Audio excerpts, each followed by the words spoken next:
You're listening to Eureka on Monocle Radio, brought to you by the team behind The Entrepreneurs, the show all about inspiring people, innovative companies, and fresh ideas in global business. I'm Tom Edwards. Stephen Bates is the co-founder and CEO of Rheon Labs, a London-based materials company developing energy-absorbing technology to better support and protect the body. At the heart of their work is a patented super polymer that's soft and flexible in motion, but stiffens under impact to absorb energy. It's clever and elegant science with a wide range of applications. Rheon's technology is found in everything from running gear to gridiron helmets to body armour for elite motorcyclists and mountain bikers. Stephen stopped by Midori House to discuss how they're rethinking what's possible for materials, the challenges and opportunities of collaborating with big-name partners, and the fine art of knowing when and where to compromise. He began by telling me about their multiple eureka moments.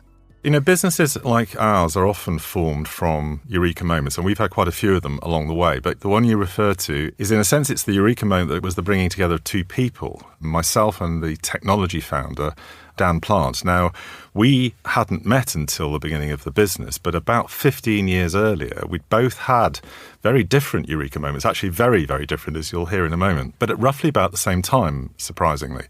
Dan was off-road motorcycle racing in the south of France. He had taken a decision to wear some uncomfortable body armour. It was very hot, and he was in two minds as to whether he was going to wear it. Well, thank goodness he did, because he had what could have been a life-changing experience when a motorcycle landed on him in the race, and he survived because he was wearing a back protector. Now, what then happened, I suppose, was a much better life-changing moment, was he started to think, if I hadn't worn this, that would have been a disaster. But the reason why I was thinking of not wearing it was because it wasn't comfortable, it wasn't breathable. How could I make something that was soft and breathable but still protect me? And he then went off on a voyage of discovery, mixing polymers together with a bunch of people that he was working with in the States. And fast forward, and I'm a material scientist, and it hurts me not to give you all the details, but the reality is he came up with a formulation that can behave in a very different way depending on what you do with it. Now, at the same time, but miles away in London, in Baker Street, I was tasked with looking at the game-changing solution to the growing category that is sports bra. And actually therein lies an interesting issue. The fact that we call that garment a sports bra is itself inherent in the problem. The only reason we call it a sports bra is because the female athlete has to change the garment in order for it to work for the activity. Because what you really want is clothes that change rather than having to change your clothes. And so we've called this garment a sports bra because we compromise on comfort in order to deliver support. So we went off as a technology strategy function within M&S, which was what I was running, and asked ourselves, how do you deliver those two things which are inherently linked? The answer is, simply speaking, you need a dynamic textile. You need a textile that stretches slowly, doesn't stretch fast. So it's comfortable, stretching slowly, but when you need support, it resists that and effectively holds soft tissue movement, and that's support. Now, it wasn't available. We had a good look around. There was nothing around, but it never left my mind that was a game-changing technology if you could ever come up with it. So fast forward, now 15 years ahead, Dan and I have been introduced to each other, which was interesting in its own right, a story for another day. And I realised that even though his technology was very good for head and body protection, and to be clear, our business now still acts in those markets, still delivers probably the best body armour around. What I realised is if we could take that technology and somehow integrate it into textiles, we could make a dynamic textile. And so we set off to create a business to do that. Now, one of the things that I did straight away was realise that ingredient branding was the way to build this organisation. I took Dan to meet a friend of mine who worked at Gore-Tex in Munich. Lewis told us the story of their business, how less than 15% of their revenues are branded. The vast majority of their revenues are unbranded, and I could see that opportunity for us. But of course, they succeed in those unbranded markets because everybody knows the name. So it's like the ultimate calling card. So we needed a name, so we spent a lot of time, drank a lot of coffee, came up with the name Rheon, which we chose for lots of reasons, not least of which that it's not used for anything else anywhere else in the world. And we started off exploiting the technology in the sports industry, and in doing so, sought other companies with very strong brands that we could partner with that would take us into all the various different areas of the technology.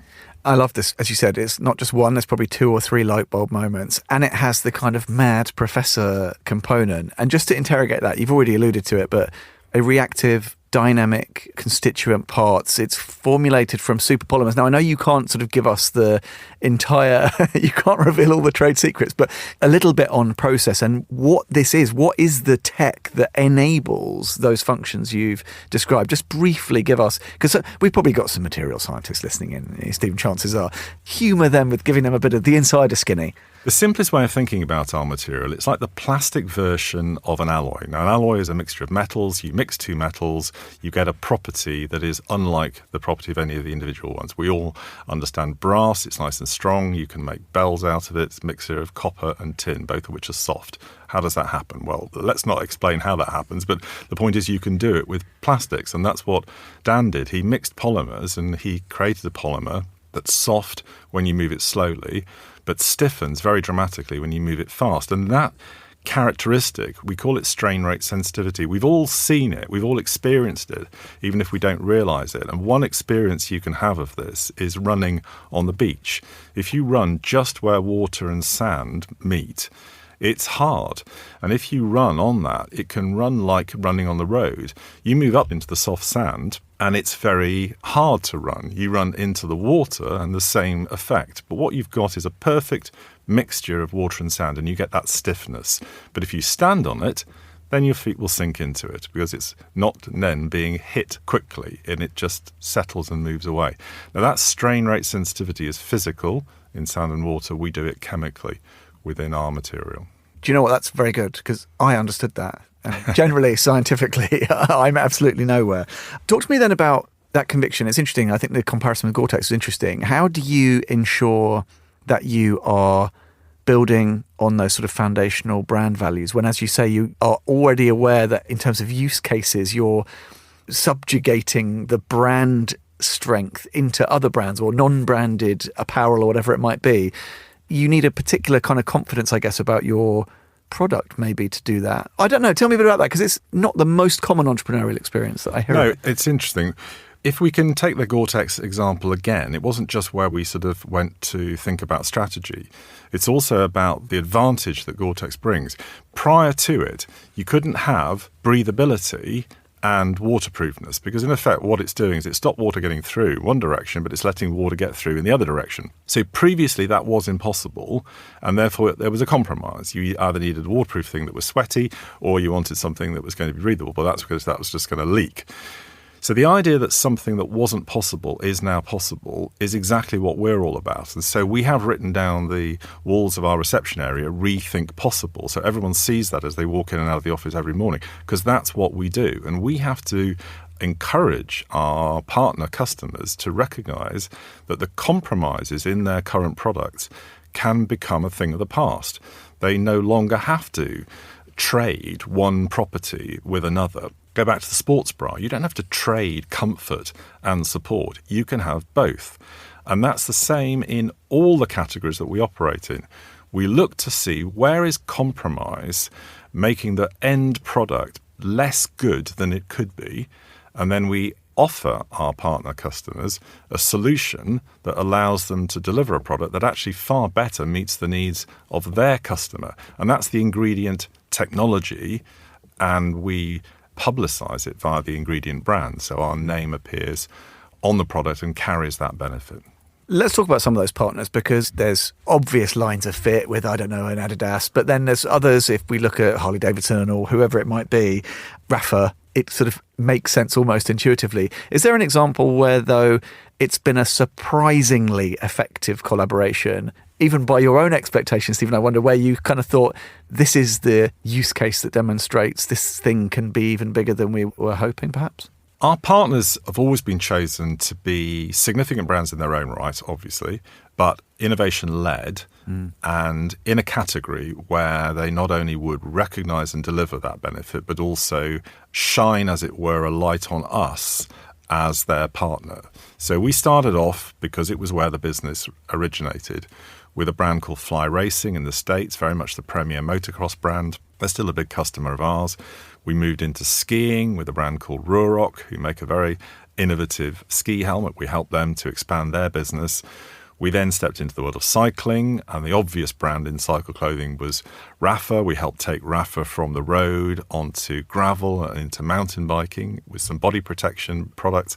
And then our big step into garments with Adidas. Interestingly, although sports bra has always been the holy grail of the business, we actually started with Adidas in muscle control. And anybody who was watching the Paris Olympics would have seen numerous nations, not least of which our own GB team, wearing these zebra-striped shorts, which were the Rheon technology delivering a level of muscle control that optimizes exercise. So with Adidas, it was surprising. We went in there to talk to them about sports bra, and we ended up doing muscle control garments with them, which has been quite significant for us because the reputational benefit of partnering with Adidas has helped open up an enormous number of doors. And so the customers we're now developing product with are many and varied. Have you had, because I'm always interested in these sort of validatory moments for entrepreneurs, and often with, especially if it's apparel or garments, you have this lovely moment where you run into somebody, hopefully not literally, who's wearing one, or you overhear them advocating for it, and it must be so exciting. You must have had all sorts of moments like that, but tell me about some of them, because it's always just so wonderful to hear entrepreneurs talk about that sort of moment of, is it validation or approval, or I don't know how you look at it. When people comment on one of our products, it is absolutely why we do what we do. And actually, they're many, many and varied. And I could give you hundreds potentially, certainly tens off the top of my head. I think the first one that sticks in my mind was one of the international athletes that tried our products straight after the European Championships in Munich and ran around in a pair of Rheon shorts and said, "This makes me feel like a superhero," which was just the most... He'd not put his pants on over the outside, had he? That's what he meant. It was a beginning of a realisation that it doesn't just actually make you perform better. It makes you feel better, and actually feeling better makes you perform better, which is absolutely true. So that was the first thing I think that really sticks in my mind. But then the other thing perhaps actually really appeals more to me as a father of daughters and very much a lifelong athlete myself and very keen on sport as an activity. The idea that a sports bra is not about making an athlete run faster who's already pretty quick. It's about participation. If we could get girls and women into sport who wouldn't otherwise want to play because it's painful or it's embarrassing or it's uncomfortable or something, if we could actually improve participation, wouldn't that be great? And so when we get feedback from women who are wearing a product that we've enhanced with our technology, who say, hang on, surely this is medium support rather than low support. And it's because they're feeling the comfort of what they would normally associate with low support, and yet it seems to be giving them support. That, for me, is actually almost more significant than the elite athlete telling them that it makes them feel as if they could go even quicker. I'll bet a real game changer. Maybe just finally, Stephen, tell me about what would be the fantasy. Well, it's like those, who would you invite from history to a dinner party? That kind of question. What about an athlete or an adventurer? Anybody, you can go back in time. Would you like to clad, I don't know, who would it be? Evel Knievel or Eddie Merckx or David Wilkie, through the whole annals of sporting and active and adventure history. Who would you like to clad in some Rheon-shaped garments? Oh, that's a really good question, actually. You must have thought about this. There are many people I'd like to see benefiting from our technology, but I think right now, because I think it's quite current for me, I would like to see female tennis players benefit from our technology, because not only is women's sport generally getting the prestige and the recognition that it has always deserved, and tennis is probably a little bit ahead of football, but it's kind of moving in the right direction. But the thing about those sports where there is a lot of sudden violent movement side to side, a properly performing sports bra can really improve the experience for the athlete in those kind of sports. So in tennis, I'd really like to see, and again, let's be current rather than go back too much and show my age, I think somebody like Coco Gauff would be great to see benefiting from our technology. And since the next step for Rheon is taking it right down to the fibre level and actually making effectively dynamic lycra, and we're not that far away from doing it, in fact. It's already working in the lab. I'd love to see garments made of our material at the fibre level delivering performance to somebody like Coco Gauff. OK, well, we've got Wimbledon in a couple of weeks. Maybe Wimbledon 26. The dream could be a reality. Stephen, you have to keep us posted. We might not be far off, actually, Very 26. exciting. If the guys sort of have a couple of breakthroughs, 26 is on the cards. That was Stephen Bates, the co-founder and CEO of Rheon Labs. And you can learn more about the business by heading to rheonlabs.com. And that's all for this episode of Eureka. We'll be back at the same time next week. The programme is produced by Laura Kramer with audio editing this week by David Stevens. Listen again and find out more at monocle.com or follow us wherever you get your audio. If you'd like to contact the team, email Laura on lrk@monocle.com. I'm Tom Edwards, goodbye, and thanks for listening to Eureka.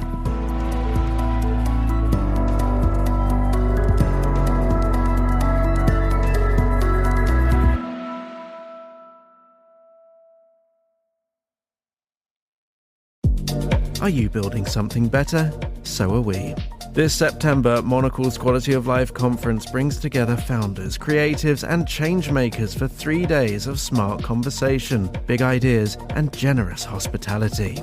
From the future of cities to people-first leadership, we'll explore what it means to build with purpose and live well. Find out more and book your seat at monocle.com/conference.